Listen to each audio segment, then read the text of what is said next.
दोस्तों मैं आशा करता हूँ आप सब लोग ठीक होंगे, सेफ होंगे। दोस्तों आज हम इस वीडियो में शेक्सपियर सोनेट 116 को डिस्कस करेंगे, लाइन बाय लाइन इस पोएम को देखेंगे। दोस्तों बहुत ही इंपॉर्टेंट पोएम है, सोनेट है।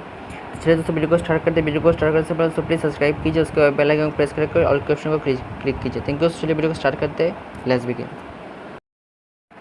दोस्तों ये जो सोनेट है, इस सोनेट में शेक्सपियर ने अपने जो बिलव को डेडिकेट किया है, और इस पोएम में शेक्सपियर ने लव के ऊपर क्वेश्चन किया है और आंसर भी दिया है। चलिए दोस्तों पोएम को लाइन बाय लाइन देखते हैं।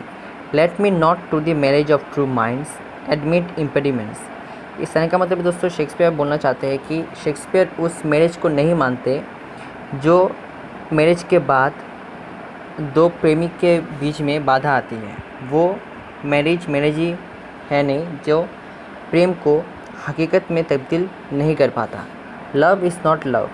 लव वो लव नहीं है which alters when it alteration find। इस लाइन का मतलब है दोस्तों शेक्सपियर बोल रहे हैं कि जो लव बदलता है, जो लव हर छोटे मोटे कारण के वजह से बदलता रहता है, वो लव प्योर लव नहीं है। और bends with the remover to remove. वो लव नहीं है जो छोटे मोटे कारण के द्वारा बदलता रहता है, और वो विलव्ड छोटे मोटे कारण के द्वारा अपने जो प्रेमिक है उसको गलत समझता है। वो लव नहीं है जिसमें प्योरिटी ना हो, जिसमें सच्चाई नहीं हो। और no it is an ever fix mark. Love एक एवर फिक्स्ड मार्क है जो अनचेंज रहता है, वो जो कभी चेंज नहीं होता। जितना भी परेशानी आए, लेकिन जो प्योर लव है वो कभी बदल नहीं जाता। That looks out on tempests and it never shaken. जो एक्चुअल लव है वो कितने भी डिजास्टर आए वो दिखाई देती है, और वो कभी भी हिलता नहीं है, वो हमेशा परमानेंट रहता है। It is the star to every wandering bark. ये उस स्टार की तरह काम करता है जो स्टार जो जहाज़ भटक जाता है, उसके बाद जो तारा उस जहाज़ को रास्ता दिखाता है, वही एक प्योर लव एक स्टार की तरह काम करता है जो दो बिलव के अंदर, दो बिलव के बीच में एक सॉल्यूशन का रास्ता दिखाता है। तो लव एक परमानेंट सॉल्यूशन है जो हर किसी को समझना चाहिए। Those words unknown, although his height be taken। और वो लव जो दो प्रेमी के बीच में संपर्क स्थापित नहीं कर पाता, वो लव अननोन होता है, उसका कोई वैल्यू नहीं होता। Although his height be taken, हालांकि उसके बारे में बताया जा सकता है, लेकिन वो लव एक्चुअल लव नहीं होता। Love's not timesful।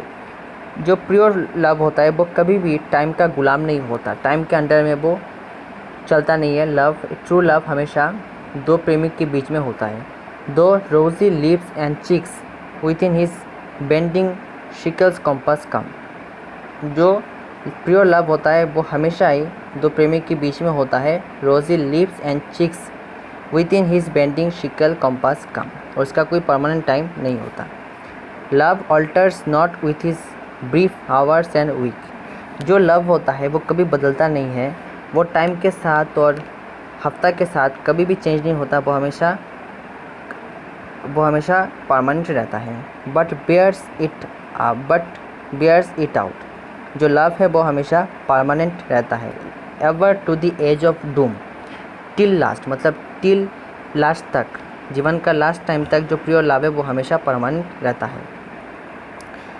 It this be error and upon me proof. यहाँ पे दोस्तों पोएट बोल रहे हैं कि पोएट ने अभी तक लव के बारे में जो बात कहा है वो अगर गलत भी होता है तो वो अपने आप को स्वीकार कर लेंगे, लेकिन उन्होंने जो भी बताया वो बिल्कुल हकीकत से उन्होंने बताया है। I never write nor no man ever love. अगर वो गलत साबित होते तो कभी वो लिखेंगे नहीं, और कभी ये समझेंगे कि प्योर लव हमेशा से हट गया है। दोस्तों यहाँ पे पोएम का एंड होता है। बहुत ही इंपॉर्टेंट पोएम है। इस पोएम में शेक्सपियर ने लव के बारे में बताया है, क्वेश्चन किया है और आंसर दिया है। मैं आशा करता हूँ आपको समझ में आया होगा, लेकिन दोस्तों फिर भी अगर आपको कोई डाउट है आप मुझे कमेंट सेक्शन में बोल सकते हैं। दोस्तों आज के लिए इतने। गुड बाय, अच्छे रहिए, स्वस्थ रहिए।